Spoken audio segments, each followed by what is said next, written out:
Vanessa Perry with Impeccable Live, and today we have the one and only Darryl Does Mortgage with us.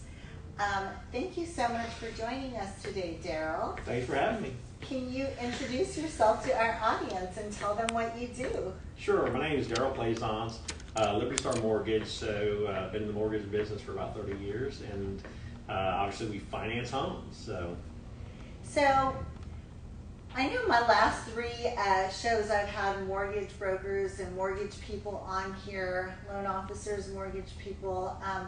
What makes you different? So I think, probably the biggest thing is the amount of time that I've been doing it. So if you look at the average time somebody's been in the mortgage business, it's usually not all that long. And so a lot of people haven't survived the ups and downs of our industry. Not only that, but having been at this long, I've worked actually in just about every position in the industry. So from processing, underwriting, managing offices. So I have a pretty broad spectrum of knowledge of not only that, but products and programs. And how many years have you been in the mortgage business? 30 years. 30 years. Yeah, only wow. I got sucked into the black hole of mortgage and I could never get out. So wow, I love it. So Darryl, can you tell us about are there any new plans that have come out or new programs that you would highly recommend? So right now, a lot of the push really is in first-time home buyers. That's a huge population of, again, the generation that's coming in, and now, for a while everybody thought they're not going to buy homes, but now they figured out they are buying homes. And so one of the big challenges for sort of first-time home buyers is credit, where they need you, but the other big thing is lack of down payment funds. And so down payment assistance programs is one of the things that we look at a lot for those type of buyers.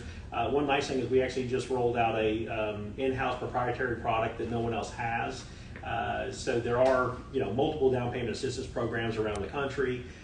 Here in Texas, there's a few key ones that everybody uses, but like I say, our company, we actually have our own now that's in-house that nobody else offers. Sort of the nice thing about it is that most of your down payment assistance programs limit the amount of income you can make to 100% of the area median income, where our product you can go up to 160% of the area median income. So like in Harris County, the area median income is $90,200. So instead of being limited there, you can go to 160% of that, which buys you a lot more house or makes available a lot more house. So, and like I say, with the down payment assistance, you can literally do an FHA loan and get 100% financing using that type of product. Oh, wow. And so, are there any downsides to that? Is it true that the down payment assistance program, are you going to get a higher rate with that? You do. So, like Mom always said, there's nothing free in life. But it's sort of a trade-off, right? So, the down payment assistance programs are made available, if you will, or designed so that some of that assistance is coming through the higher interest rate that you're getting. It's not significantly higher, though, than a traditional rate would be on a product. But yes, there is a premium for that product. But it's, again, sort of a give and take. If you don't have money for down payment, what is your option? Not to buy or to do a slightly higher interest rate? And the thing, like I say, is once you actually get sort of in the real estate game and own a home, it's much easier to move to your second property down the road, right? Because you build equity and you can sell that home and take that equity and buy the next one. The challenge for most people is just getting in the first time. So, and we like to tell a lot of people too, and obviously rates have gone up a little bit here in the last 6 months. And a lot of people have gone like, oh my gosh, maybe I should just sit on the sidelines and wait. And our thing is, look, marry the house, not the rate. You can always refinance later. And if you're renting, you're paying 100% interest. Every single dollar you're spending is going to nothing but helping enrich somebody else. So stop enriching everybody else and start enriching yourself by owning your own piece. That's a good point. And one of the things that I know we had talked about before is you do all types of financing, which I found interesting. And we'll put all of his information on how to follow him and contact him, because I personally think that his own podcast. He's such a cool personality and so much knowledge. You have so much knowledge. Thank you. Now, one of the things that I know you had mentioned is that you guys also, which is very rare, finance mobile homes. We do, yeah. So we'll do double wides. We actually can do a single wide also. There's a few overlays, which is a mortgage term, but for single wides, and actually even on our down payment assistance program that we just rolled out, it can do a double wide also, which is nice. Yeah, that's, like I say, not everybody does mobile homes anymore. Right, and the mortgage business, you can't find that at all. And also, I know I'm always looking for, people call me and they're looking for people who do land loans, and I know you also have access to commercial lenders and like the whole bit. So yeah. If there's anything you have questions on, please feel free to call him because he is a wealth of knowledge. And so, are there any questions that you have for me? Yeah, so a couple things, which obviously are related to mortgage. Credit, credit is a key component for anybody buying a house. And so one of the things that comes up a lot, even for loan officers, and to me sometimes younger loan officers in the business, which I'd like you to kind of talk about, is talk about collections. So, because you hear different things. Some people say, pay off your collections. Other people say, don't pay off your collections. From a credit repair expert, what's your advice? What do you tell your clients? So this is always my advice, and I've learned, because I used to work with I used to be a loan officer. I've worked with a bunch of builder accounts, and so it gets really sticky. So I always tell my clients to, while you're working with your credit repair person, listen to your credit repair person, because the advice that I am going to give is 100% different than the advice that you're going to give. I'm going to tell them to go out and get all these brand new trade lines, and you're going to be like, no, do not buy anything. So a lot of times when I first got started in the credit repair business, I had like a whole bunch of probably 68 builder accounts, and they would all put people in credit repair while they were trying to qualify, or while they were building their home.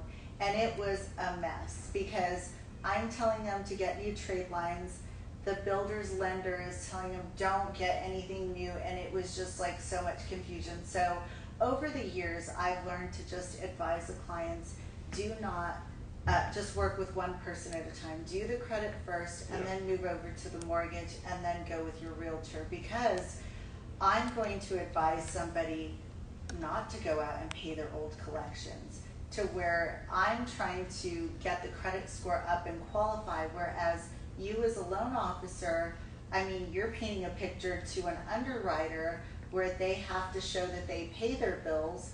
So you're going to advise them to go back and pay the collections before closing. So it's two different, and it confuses the client. So my advice is always, if your credit score is not where it needs to be and you need to qualify for a home loan and get the credit score up, then listen to your credit repair person. Don't pay your collections, because our focus is to work on getting those taken off of the credit and establishing new credit so that their credit score can be up to par, so that you can have the 740, or what is it now, 780? 780, yeah. So that's what I was going to say. So it's kind of interesting, twofold on the collections, right? Is depending if you're doing conventional financing, FHA, there's different rules around collections. And so again, the advice we may give them, because by the time they hit us, they're wanting to buy generally right then and there. So we're trying to find guidelines that meet whatever's on the credit report with regards to collections and things. And obviously, if their scores are down, and I think this is one of the things almost everybody today probably needs to talk to a credit repair person, because, take 10 years ago, if you had a 720 credit score, like, you're golden, you're top of the pricing spectrum. Well, Fannie and Freddie have now changed all that, and so even if you're at 720, and you're putting 20% down, you're taking a 1 3/8 pricing hit, and people look at you like, what? And it's like, it's not like it was. So you need to definitely be even higher. And so if you're down in the 600s, I mean, you're just getting hammered on interest rates, and it's not only obviously mortgage financing, car rates, everything. So to me, anybody if you have anything wrong with your credit, you probably should work on it and get it up, because it's going to help you in so many aspects of financing everything you do. So I had somebody today who called me who actually had like a 757, and I looked at the score and I was like, this is a great score. And then he told me what he wanted to do with the credit, that he was looking at a business loan, and I looked at the body of the credit and I'm like, okay, I see where you need my help, because normally I would turn someone like that away, but I looked at the body of it, and it was very small trade lines and everything, and he was looking for a pretty significant loan in the future. So I was like, and I was just transparent with him. I was like, look, your score is great. Your history is, very small. So to build that up, and now it's also taking me back a little bit, because I'm having to understand that like 750 used to be a great score. Yeah. Now it's like 780. It's hard for me to grasp that. It's more 750 is still good. It's just the bars has been moved basically. Yeah. So just when you thought you got to the finish line, they've changed it on us again. So. Now I have to ask, in your mortgage career, because I know how many we have seen scores, like real true mortgage scores of like 800, 815. Yeah. How many do you think you've seen that high? Like, what's the highest? It's a small percentage. I mean, you get a lot of, like I say, 720 to 760. You get a ton. I mean, obviously in the 600s as well. And even back, again, 10 years ago, 15 years ago, somebody with a 660, 680, it just wasn't that big of a deal, right? But it just, from a pricing standpoint, it's changed a lot. Sort of what hits you're taking, what impact it's having on your interest rate and stuff. So let me ask you a question. So, what is the difference in what you're seeing hits to somebody's credit, like between a 30-day late versus, say, a collection? Okay. And what's the repair, and what's the time to kind of fix that and the process of that? So good question. Believe it or not, a 30-day late is worth more points negative than an actual collection. It's worth negative 40 points for a brand new late payment. Gotcha. And a collection might be worth negative 5 or 10. But the process of getting it taken off isn't the same. So you might think, you know what, Vanessa, I just need you to take off this one late payment, right? And I'm looking at you and smiling and trying to be polite, because for me, it's not just a late payment, because once we get that late payment taken off, it might take your credit score up 5 or 10 points. And then we've got to go back and build you more of a score by adding good existing trade lines. So when someone comes, they always know like what they want to do. They just want to get the derogatory item deleted, and it's just the late payment. And I always smile and I'm like, okay, because I know in my head it's a lot more work than that. So. Yeah, and I think that's the challenge. Everybody wants immediacy, right? And it's not that. What's the typical time frame, to get somebody from point A to point, C, where they need to go? If they need 30 to 50 points, we go by points. It will take 6 months. If they need 50 to 200, I can get them done in a year. Gotcha. And 200 points is a lot. So most people can be done in a year, but I don't dilly-dally around. I do everything at once, to where we're working on all the derogatory items, we're getting good existing trade lines established, and we're doing them back to back so that they have like a good solid profile, and they're not doing any funky piggybacks. I know everyone thinks that that's the answer. I don't believe in piggybacks because I have to fix all the messes where people go piggyback and something happens to the person who had the card, and so they come to me to fix them. So I don't do any gray area. Gotcha. Gotcha. So in order to qualify for that program that you're talking about, the down payment assistance, what credit score does someone need, a first-time home buyer? So we can actually do it down to a 580. But that's a good thing of the product, but it's also, I guess, maybe a bad thing of the product, right? Because if your score is that low, you're going to take additional pricing hits. They call them loan-level pricing adjustments. But so again, it kind of goes back to the thing: can I get you a loan? Yes. Are you going to like the loan I get you? Maybe not. If you went and got your credit fixed first, would you get a better credit or get a better rate, get a better program? Probably so. But yeah, we can actually do someone on that product down to a 580 score. Nice. Yeah. So I'd like to know what you think about like all of the. Okay. She's telling us we have to wrap up. I know, and So, I didn't even get to tell her what an ARM program is. I know. Should we ask that real quick, please? No. Cleaver has a question that she wants to ask. Let's go ahead, because she's been bothering me about it. I'd like you to go ahead and ask. Hi, Darryl. Hi, how are you? Hi, I'm Glamour.